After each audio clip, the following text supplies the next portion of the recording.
जैसा कि हमने पिछले एपिसोड में देखा था, किन्नान को मारने के लिए वहां पर सिक्स्थ प्रिंस आ चुका था, जो कि उसे मारकर उसके सभी ट्रेजर्स को हथियाना चाहता था। लेकिन किन्नान के उस हेवनली थंडर के जरिए उसके सभी रॉयल गार्ड्स एक झटके में ही मारे जाते हैं। तभी वहां पर फिनिक्स कैंप के एक एल्डर किन्नान की मदद करते हुए वहां एक स्पेस टाइम पोर्टल ओपन कर किन्नान को उसके जरिए वहां से दूर भेज देते हैं। जहां जाने के बाद ओयुआन पवेलियन मास्टर से किन्नान को पता चलता है कि ये कोई आम सा थंडर ट्रिब्यूलेशन नहीं बल्कि हेवन का थंडर ट्रिब्यूलेशन है, जो कि किन्नान की एग्जिस्टेंस को मिटाना चाहता है। और वो किन्नान को कुछ पावर देने के बाद किन्नान उस थंडर ट्रिब्यूलेशन को नष्ट कर देता है। अब आगे और एपिसोड 121 की भी स्टार्टिंग वहीं से होती है, जहां किन्नान उस थंडर ट्रिब्यूलेशन को नष्ट करने के बाद आसमान से नीचे की तरफ गिरते हुए खुश हो ही रहा होता है कि उतने में आसमान में फिर से काले बादल छाते हुए किन्नान के ऊपर एक जोरदार थंडर ट्रिब्यूलेशन गिरता है। लेकिन वो किन्नान से टकरा पाता है कि उतने में हम वहां पर अजूरे ड्रैगन लॉर्ड के सोल को देखते हैं, जो कि एक झटके में उस थंडर ट्रिब्यूलेशन को नष्ट कर देते हैं। जिन्हें वहां देखकर किन्नान भी हैरान होते हुए बोलता है, होली लॉर्ड। जहां अजूरे ड्रैगन लॉर्ड भी किन्नान की तरफ देखते हुए एक प्यारी सी स्माइल करते हुए वहां से विलुप्त हो जाते हैं। जिनके वहां से जाते ही किन्नान फिर से उनको याद करते हुए वहां पर रोने लगता है। तभी किन्नान के सोल सी के अंदर से एम्प्रेस फेयुई उससे बोलती है, उन्होंने तुम्हारे लिए इस आपदा को खत्म कर दिया है। उन्होंने अपने सोल के एक छोटे से अंश को शायद से इसी अचानक से होने वाले बड़े खतरे से तुम्हें बचाने के लिए किया था। तुम्हें उन्हें निराश नहीं होने देना है। अब जल्दी से इन सभी थंडर ट्रिब्यूलेशन के एसेंस को एब्जॉर्ब करो। जिसपे किन्नान भी वहां पर बैठकर उन सभी हेवनली थंडर ट्रिब्यूलेशन के एसेंस को एब्जॉर्ब करते हुए बोलता है, होली लॉर्ड, मैं किन्नान आपको थोड़ा भी निराश नहीं होने दूंगा। उसके बाद हम किन्नान के सोल्सी को देखते हैं, जहां एम्प्रेस फेयुई किन्नान को बता रही होती है, इसकी मदद से तुम ओजोन रियलम में ब्रेक थ्रू मत करो, बल्कि इसका प्रयोग करके तुम अपने सोल को कंडेंस करो और अपने हड्डियों को मजबूत करने के साथ साथ अपने मैरों को साफ करो। प्रकृति के विरुद्ध टैलेंट को उत्पन्न करना, तब जाकर ही हम भविष्य में सबसे ऊंचाइयों पर पहुंचेंगे। और वैसे ही उस नेसेंट सोल अंडे के अंदर हलचल होने लगती है और वहाँ पर एक छुटकू सा किन्नान आ जाता है, जो कि शायद से उसका नेसेंट सोल है। उसके बाद हमारा सीन शिफ्ट होकर उन्हीं जंगलों में जाता है, जहाँ किन्नान पहली बार जेनूर से मिला था। जहाँ बैठकर वो कल्टीवेशन कर ही रहा होता है कि तभी अचानक से पीछे से म्याओ म्याओ का वो आर्टिफैक्ट मिरर आते हुए किन्नान को म्याओ म्याओ डरा देती है और वो किन्नान के ऊपर जोर जोर से हंसते हुए बोलती है,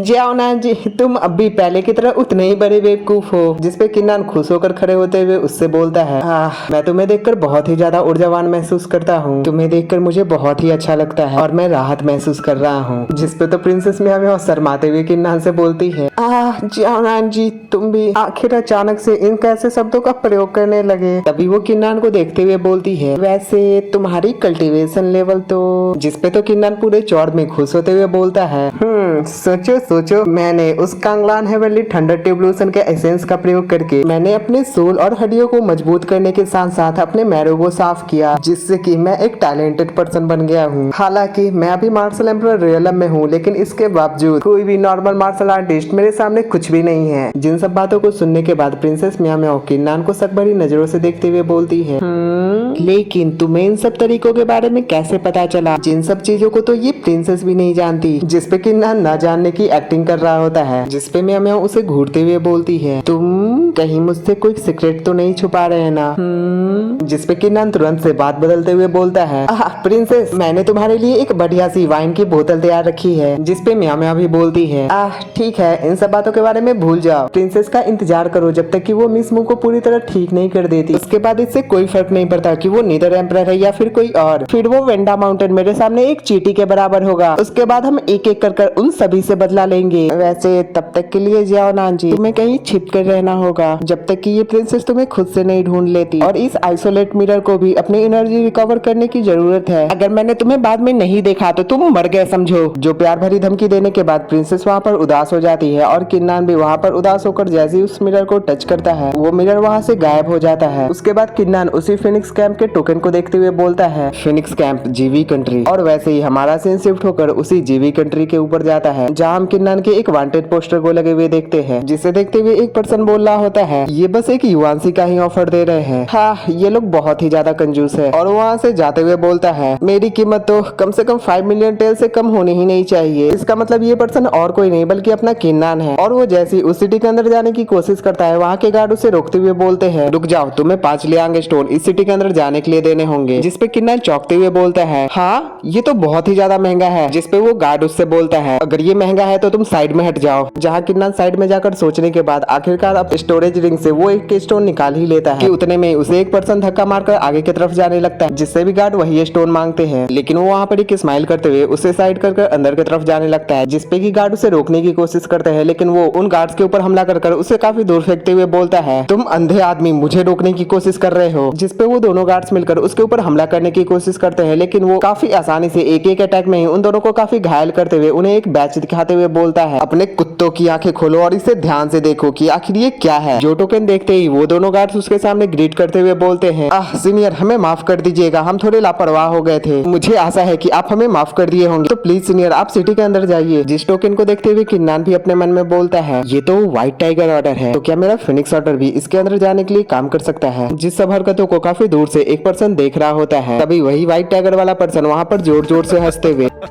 अपने हाथ में वही युवांशी उछालते हुए उन सभी के ऊपर हमला करने के लिए तैयार होते हुए बोल रहा होता है, तुम मुझे अंदर जाने के लिए बोले हो, मैं अंदर जा रहा हूँ और मैं तुम्हें ये युवांशी भी पे करूंगा, लेकिन देखते हैं इसके लिए तुम्हारी किस्मत कैसी है। और वो जैसे ही उनके ऊपर हमला करने के लिए बढ़ता है, वो दूर खड़ा पर्सन गुस्से में उसकी तरफ घूरता है और उसे बचाने के लिए बढ़ ही रहा होता है कि उतने में किन्नान बीच में आते हुए अपने टांगों से उसके अटैक को काफी आसानी से रोकते हुए उससे बोलता है, हेलो ताइश, ये ब्रदर्स तो अपना काम ही कर रहे हैं, तो कभी कभी माफ भी कर देना चाहिए अगर तुम कर सकते हो तो। और वो उसे लात मारकर काफी पीछे की तरफ ढकेल देता है, जिसपे वो गुस्से में किन्नान के ऊपर काफी सारे हमले करने की कोशिश करता है, लेकिन किन्नान काफी आसानी से उसके सभी हमलों से बचते हुए उसे काफी पीछे की तरफ ढकेल देता है। जो सब देखते हुए वो दूर खड़ा पर्सन भी खुश होते हुए एक प्यारी सी स्माइल करता है। वहीं वो व्हाइट टाइगर वाला पर्सन किन्नान के ऊपर एक भी हमला न कर पाने की वजह से वो उसे इशारों में धमकी देकर वहाँ से चला जाता है। और उसके जाते ही वो सभी गार्ड किन्नान से माफी मांगते हुए बोलते हैं, मुझे माफ कर दीजिएगा, ये तीसरी शिविर का पर्सन लॉर्ड के ऊपर निर्भर है, ये आदमी बहुत ही ज्यादा एरोगेंट है। तभी किन्नान उन्हें वो स्टोन देते हुए बोलता है, ये रहा मेरा एंट्री फी। लेकिन वो सभी गार्ड मना करते हुए बोलते हैं, नहीं, हमारे भाई ने अभी अभी हमारी जान बचाई है, हम इसे नहीं ले सकते। लेकिन फिर भी किन्नान वो स्टोन उनके हाथों में थमाते हुए बोलता है, ये ऑफिशियल बिजनेस है, तो शायद से इसकी वजह से तुम्हें भविष्य में परेशानियां हो सकती है, तो इसे अपने पास रखो। और किन्नान जैसे वहाँ से जाने लगता है, वो दोनों गार्ड्स किन्नान की तरफ देखते हुए उसे अपने पूरे दिल से शुक्रिया अदा करते हैं। और किन्नान के वहाँ से जाने के बाद वो पर्सन जैसे उन सभी गार्ड्स के सामने जाता है, वो सभी गार्ड उसके सामने झुकते हुए उन्हें ग्रीट करते हुए बोलते हैं, यंग मास्टर 7, मतलब कि ये पर्सन और कोई नहीं बल्कि 7th प्रिंस है। और वो जैसे ही अपने हाथ उन सभी के सामने आगे बढ़ाता है, वो सभी गार्ड किन्नान का वही स्टोन उसे थमा देते हैं। जो देखते हुए वो अपने मन में बोलता है, ये युवांशी तो फैन फैमिली के तियानफू कंट्री से आया है। और उसके उसी स्माइल के साथ ये एपिसोड यहीं पे समाप्त हो जाती है। नेक्स्ट एपिसोड की स्टार्टिंग होती है और हमें तियानफू कंट्री को दिखाया जाता है, जहाँ वो वेंडा माउंटेन के 4 एंसेस्टर में से एक एंसेस्टर वहाँ फैन हाउस से बोल रहे होते हैं, मुझे यहाँ भेजा गया उस दाउसन के क्रिमिनल के बारे में पूछने के लिए, लेकिन उससे पहले मुझे बोला गया है कि इस बर्निंग हेवन किंगडम के तियानफू कंट्री के लीडर से मुझे बात करनी है। जिसपे फैन हाउ अब भी किन्नान को बचाने की कोशिश करते हुए बोलते हैं, किन्नान ने यहाँ पर बहुत ही बड़ा गुनाह किया है, तो उससे पहले हमारे यहाँ के कानून से निपटा जाएगा। खैर इस सब के अलावा वो अभी यहाँ से जा चुका है, तो इस सब के बारे में बात करना अभी बेतुकी ही होगी। जिसपे वो चिढ़ के गुस्सा होकर वहाँ से जाने लगते हैं। और उनके जाते ही फैन हाउ अपने मन में खुश होते हुए बोलते हैं, उसने अकेले ही इस पूरे दोंगजू में तहलका मचा रखा है, तुम्हारे जैसा एक जीनियस सच में मेरे व्यूअर के पसंद होने के लायक है। उसके बाद हमारा सीन शिफ्ट होकर हॉल में बैठे एक लड़की के ऊपर जाता है, जहाँ तभी 7th प्रिंस दौड़ के आते हुए वहाँ पर रखे चाय को गटकने लगता है। जिसपे वो लड़की उसे वो मिठाइयाँ भी देते हुए उससे बोलती है, धीरे धीरे पियो, क्या तुम फिर से किसी अभिमानी और घमंडी जीनियस से मिले हो। जिसपे वो शांत होते हुए उससे बोलता है, सिस्टर एम्परर, आपने एक बार तियानफू कंट्री के एक आदमी के बारे में बताया था, आप याओजी के साथ काफी अच्छे से खेल लेती हो, लेकिन आपने बताया था कि उससे भी बेहतर कोई है जो कि तियानफू कंट्री में है, तो वो कौन हो सकता है। जिसपे वो उसी किन्नान के वांटेड पोस्टर की तरफ देखते हुए बोलती है, तो तुम्हें शक है कि वो ये है। जिसपे 7th प्रिंस उदास होते हुए बोलता है, लेकिन मैंने पीपल टेक्निक का प्रयोग करके जांचा है, वो किन्नान नहीं है। ऊपर से उस आदमी ने फिनिक्स ऑर्डर का प्रयोग करके इसके अंदर एंट्री भी नहीं किया है। उस 3rd कैंप का ऑर्डर जो कि कमांडर ने पर्सनली जाकर उसे दिया था, आखिर कोई भी आदमी उसका प्रयोग क्यों ही नहीं करेगा, ये कोई सेंस ही नहीं बनाता है। जिसपे उसकी सिस्टर चाय की चुस्की लेते हुए बोलती है, अभी हम अपने पंख पूरी तरह नहीं फैला सकते हैं, वो है या फिर नहीं, लेकिन फिर भी तब तक के लिए तुम मेरी ये फायर स्पिरिट वाइन उस तक ले जाओ, ये अच्छा होगा कि हम उसके साथ अच्छा रिलेशनशिप रखें। जिसपे प्रिंस भी जल्दी से खड़ा होकर वहाँ से जाने लगता है, लेकिन तभी वो बच्चों की तरफ पीछे घूमकर उन सभी मिठाई को उठाकर वहाँ से बच्चों की तरह भागने लगता है, जो देखकर उसकी सिस्टर भी अपना सर हिलाती है। और सच में यार प्रिंस। उसके बाद हमारा सीन शिफ्ट होकर किन्नान के ऊपर जाता है, जहाँ एम्प्रेस फेई हुई उसके सामने रखे एक वाइन को पीते हुए बोलती है, इस वाइन के साथ कोई भी गड़बड़ी नहीं है, वैसे वाइन का ये मटका मुझसे बिलोंग करता है। और उसकी चुस्की लेते हुए किन्नान को छेड़ते हुए बोलती है, और बाकी के बचे हुए मटके तुम तुम अपने उस नन्ही सैतान के लिए रख लो। जिसपे किन्नान भी शर्माते हुए बोलता है, और वैसे मेरा सीनियर, आप बकवास मत कीजिए। जिसपे एम्प्रेस फेरी बोलती है, यंग मास्टर 7 सच में काफी उदार है, उसने तुम्हें ये पूरा का पूरा याद दे दिया, तो आखिर तुम उसके सलाह के बारे में क्या सोचते हो। जिसपे किन्नान बोलता है, जबकि वो खुद डायरेक्टली मुझे पैलेस के एग्जामिनेशन में रिकमेंड कर रहे हैं, तो आखिर मैं क्यों ही मना करूंगा। वैसे भी फिनिक्स ऑर्डर का प्रयोग करने से मेरी पहचान सबके सामने आ सकती है, तो मैं क्यों ही नहीं इस दुआन किंग नाम का प्रयोग करके उस थर्ड कैंप में चला जाऊं। उसके बाद हमारा सीन शिफ्ट होकर उसी सिलेक्शन एरिया पे जाता है, जहाँ पर हम फैनजूअर को भी देखते हैं, जो वहाँ पर किन्नान को ही ढूंढ रही होती है, लेकिन वहाँ पर किन्नान नहीं होता है, जो देखकर वो वहाँ पर उदास होकर एक दीवार के सहारे जाकर खड़ी हो जाती है। तभी हम काफी टाइम बाद लॉन्गू को देखते हैं, जो फिर से अपनी वही पुरानी हरकतें कर रहा होता है और फैनजूअर से जाकर फ्लर्ट करने की कोशिश करते हुए बोलता है, आखिर ये सुंदरी उदास क्यों है। मेरे आवतियान के रहते तुम्हें चिंता करने की कोई भी जरूरत नहीं है, तुम अपना ये दुख मुझसे बांट सकती हो, और अगर तुम चाहो तो हम दोनों एक काफी अच्छी रात बिता सकते हैं। जिसपे वो उससे मना करते हुए बोलती है, हेलो ताइस्ट, कम से कम अपनी मर्यादा का मान रखो। तभी पीछे से किन्नान उसके कंधे पे हाथ रखते हुए बोलता है, ये मार्शल हॉल का इनर हॉल है, और जो तुम कर रहे हो ये अच्छी बात नहीं है। और लॉन्गू जैसे पीछे घूमकर देखता है, वो किन्नान को एक बारी में ही पहचान जाता है। जिसपे वो चौंकते हुए बोलता है, तुम। जिसपे किन्नान उसे चुप रहने का इशारा करते हुए बोलता है, अपने शब्दों और कार्यों से सावधान रहो, मेरे साथ ही आवतियान ताविस्ट। जिसपे लॉन्गू भी हंसते हुए बोलता है, ये अपने जीवन के प्यार से मिलने का एहसास नहीं है, इसमें मैं खुद की मदद नहीं कर सकता हूँ। अभी किन्नान उसके पास जाते हुए धीरे से बोलता है, मैंने तो तुम्हें भी वो टेक्निक सिखाया था ना, तो आखिर तुमने अपना भेष क्यों नहीं बदला। जिसपे लॉन्गू भी यहाँ पर फोर्थ वॉल ब्रेक करते हुए बोलता है, डायरेक्टर ने कहा है कि उनकी फंडिंग ज्यादा नहीं है, वो मुझे नया मॉडल प्रयोग करने नहीं दे सकते हैं। जिन दोनों को जिनरू भी काफी गौर से सुन रही होती है, तभी वहाँ पर एक पर्सन आकर अपना ऑरा रिलीज करते हुए बोलते हैं, शांत हो जाओ। और उनके ऑरा प्रेशर से ही काफी सारे लोग पीछे की तरफ घिसके हुए चले जाते हैं, और जिनरू का ध्यान उस तरफ न होने के कारण वो सीधे जाकर दीवार में टकराती है। लेकिन वहाँ पर लॉन्गू और किन्नान को कोई भी फर्क नहीं पड़ता, जो देखकर वो इल्डर भी चौंकते हुए वहाँ पर अपने मार्शल सोल से उन सभी के ऊपर अपना ऑरा प्रेशर डालते हैं। जिसपे कि वहाँ के कुछ डिसाइपल को छोड़कर वहाँ के सभी डिसाइपल अपने घुटनों पे आ जाते हैं। जहाँ जब वो सभी एक कतार में खड़े थे, तभी फैन जिन्नू को देखकर ऐसा लग रहा होता है कि उसे किन्नान के ऊपर शक हो रहा है। तभी वो इल्डर उन सभी से बोलते हैं, आप सभी को बधाई हो, जो लोग भी यहाँ लेयर बाय लेयर सिलेक्शन से यहाँ तक पहुंचे हैं। ये मानो उस तरह है कि तुमने अपना एक कदम इन तीनों कैंप के अंदर रख दिया है। तुम सभी के सामने जो लोग खड़े हैं, वो तीनों कैंप के शील्ड कैप्टन हैं। ये जियोंग दुवई है जुआनमू कैंप से, और ये है वांग दुवई फिनिक्स कैंप से, और मैं जू दुवई व्हाइट टाइगर कैंप से। जहाँ वांग दुवई अपने मन में किन्नान को याद करते हुए बोलते हैं,